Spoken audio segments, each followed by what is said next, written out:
कहानी शुरू होती है एक आम से हाई स्कूल छात्र शिजुको से। वह रात में फ्रिज से ड्रिंक निकालता है, तभी टीवी से अजीब आवाज आती है, जबकि उसने टीवी पहले ही बंद कर दिया था। उसे थोड़ा अजीब लगता है, लेकिन वह इसे तकनीकी गड़बड़ी समझकर नजरअंदाज करता है। मगर जैसे ही वह ग्लास में ड्रिंक डालता है, एक और रहस्यमयी आवाज उसके पीछे गूंजती है। अगले दिन उसकी माँ जब उसे जगाने आती है तो वह खौफनाक हालत में मृत पाया जाता है। उसकी आंखें फटी हुई और चेहरा डर से सख्त हो चुका होता है। किसी ने उसे मारा नहीं था, ऐसा लगता है जैसे डर ने उसे मार डाला हो। कुछ दिन बाद उसकी मौसी रेको, जो पेशे से एक पत्रकार है, हाई स्कूल स्टूडेंट्स के बीच चल रही एक अजीब अफवाह की जांच कर रही होती है। एक वीडियो टेप जो देखने के 7 दिन बाद इंसान मर जाता है। रेको को खबर मिलती है कि हाल ही में 2 और छात्रों की रहस्यमयी मौत हो चुकी है। दोनों एक कपल थे और कार में मृत मिले थे। उनके चेहरे डर के मारे विकृत हो चुके थे। न आत्महत्या का सबूत, न हत्या का, कुछ भी नहीं। जैसे जैसे रेको केस की तह तक पहुंचती है, उसे पता चलता है कि शिजुको और ये दोनों मृत छात्र न सिर्फ दोस्त थे,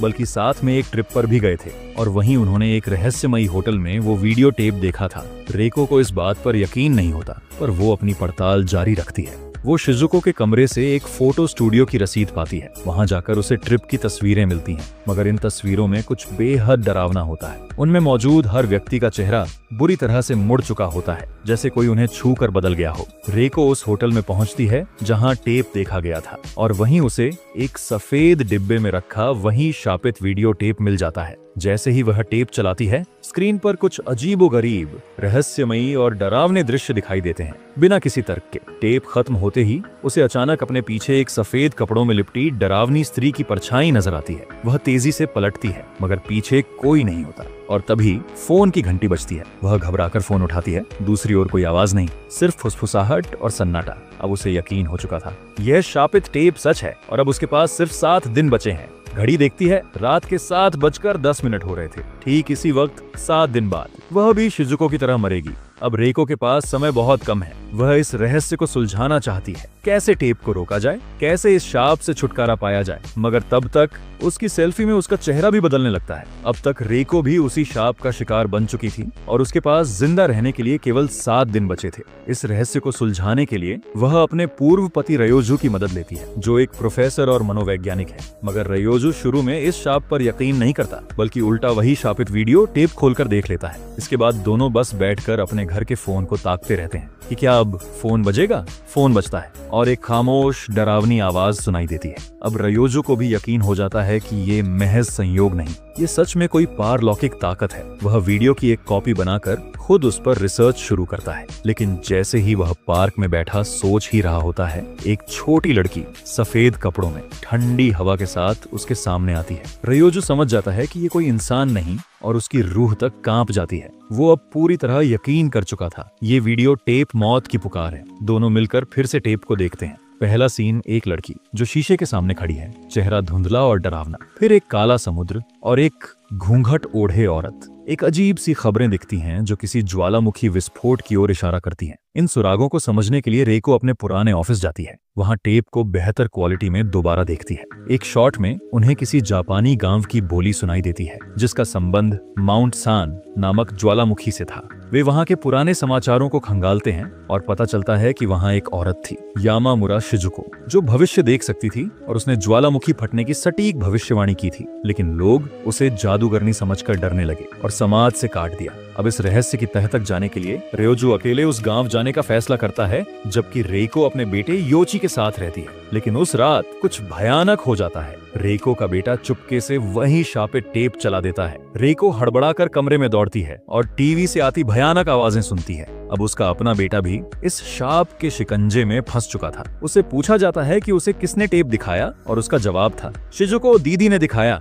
लेकिन शिजुको तो मरी हुई थी। अब समय नहीं था डरने का। रयोजू और रेको उस ज्वालामुखी वाले गांव जाते हैं और वहां शिजुको के जीवन और मौत के बारे में और जानकारियां जुटाते हैं। पता चलता है कि शिजुको को एक प्रोफेसर टोक्यो ले गया था ताकि वह अपनी शक्तियों को साबित कर सके। लेकिन एक प्रेस कॉन्फ्रेंस में एक पत्रकार की रहस्यमयी मौत के बाद लोग उसे श्रापित समझने लगे। शिजुको ने आत्महत्या कर ली, उसी पहाड़ से कूदकर। लेकिन कहानी यहीं खत्म नहीं होती। शिजुको की एक बेटी थी, सादाको, वही लड़की जो अब उस शाप का स्रोत बन चुकी है। सादाको की मौत के बारे में कोई नहीं जानता, मगर रयोजू को शक होता है कि उसका शरीर अभी भी किसी कुएं में है और जब तक उसकी आत्मा को मुक्ति नहीं मिलती ये शाप चलता रहेगा। अब सबसे आखिरी दृश्य आता है, जो फिल्म इतिहास का सबसे डरावना और अविस्मरणीय दृश्य बन चुका है। रयोजू टेलीविजन के सामने बैठा होता है, तभी टेलीविजन अपने आप ऑन हो जाता है। उसमें वही काली सफेद तस्वीरें आने लगती हैं और फिर सादाको, सफेद कपड़े, लंबे बाल, झुका चेहरा टीवी स्क्रीन के भीतर से बाहर निकलने लगती है। हाँ, सच में टीवी से बाहर रयोजू चीखता है, पीछे हटता है, लेकिन बहुत देर हो चुकी होती है। सादाको उसे देख रही होती है बिना आंखों के